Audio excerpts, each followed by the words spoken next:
Welcome, Professor Kip Thorne. Thank you very much. You were awarded the 27th Nobel Prize in Physics, and now thank you very much to be a host of our festival. Professor, it's a great pleasure being here. Thank you very much. Professor, when we talk about the universe, usually we think of extraordinary images, but now also we can think of its amazing sounds. So I would like to listen with you, just for a few seconds, an audio clip that you know well, because it's connected to gravitational waves and to their chirps. Please.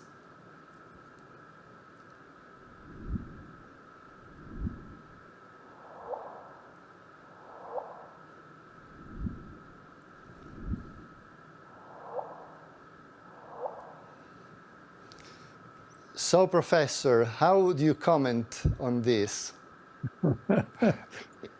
So that was, of course, the first chirp that we ever heard, the first gravitational wave signal that we ever saw. It was very exciting.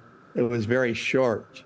We, together with the Virgo gravitational wave community, we have seen much longer chirps. The famous one this one came from two black holes that were spiraling together, going around and around. And as they got closer together, this tone of the sound went up, and then it suddenly stopped as they collided.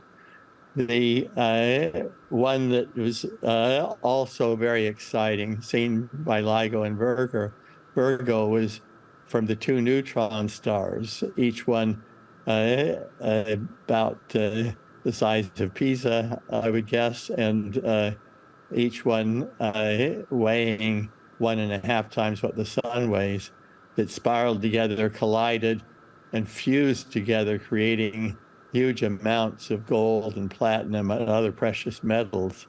And that one, the chirp lasted for a whole minute. It was a very, very, very long chirp. So very different from the black hole chirp. It's just because it was these smaller, less massive neutron stars.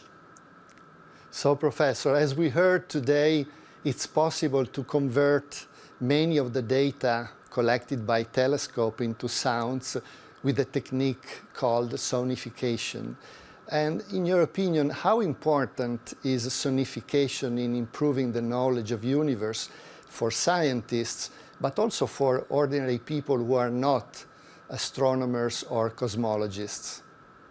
Well, I think it's quite important for communicating with non-scientists. For the scientists, the important thing is the waveforms of those sounds, the up and down. And when you were playing those chirps, you saw some of this in the visuals, the waveforms that show the shape of the very precise details of the oscillations of the sounds. And it's those very, very precise details which carry the information about the source, that carry the information that this was two stars, not two black holes, or that this was a black hole that is going to swallow the star, that how heavy the stars or black holes were, how fast they were spinning. All this information is tied up in the very precise shapes of their waveforms. Professor Thorne, so that's what we as scientists really want to see is that not actually the sounds, but the shapes of the waves that are making the sounds. Right. So we all know that you served as a scientific advisor on the movie Interstellar, and millions of people and youngsters watched this movie. So how its plot raised interest and, I would say, passion in astronomy and cosmology? Yeah, it is amazing to me how much influence this had. Even today, this has become, at least in the United States, a cult movie. I was recently asked by my colleagues at Stanford University to come give a lecture there for their students about the science in this movie as a way to excite their students about physics and about what I like to call the warped side of the universe, objects and phenomena like black holes that are made from warped space and time instead of from matter. This movie really embodied a large amount of very interesting science, and it was remarkable that a movie that has so much science embedded in it, was able to be so very successful with non-scientists, but remains very successful with science students. And we also know that you wrote a book, a bestseller called The Science of Interstellar. And I would like to know if it's true that thanks to your calculations, you came to the conclusion that it's possible a time differential between the planet orbiting around the black hole Gargantua and the flow of time back on Earth, so that 1 hour there equates 7 years on Earth. Yeah, so let me tell you the story of this. Christopher Nolan called me one day, phoned me, and he said, I want 1 hour there to be 7 years on Earth. I told him that's not possible. The laws of physics forbid it. By now, Christopher Nolan was the director and the screenwriter. He knew me by then. He said, go do a real calculation and come back and tell me for sure.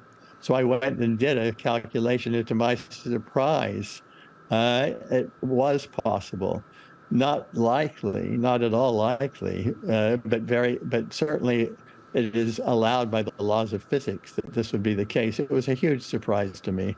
And it is an example. So often a scientist goes into a situation with a strong prejudice. You feel almost certain that something is true, and then you prove for yourself you're absolutely wrong. It makes scientists humble, and I wish so much that politicians would have this same experience of having to confess their errors daily, as we basically do.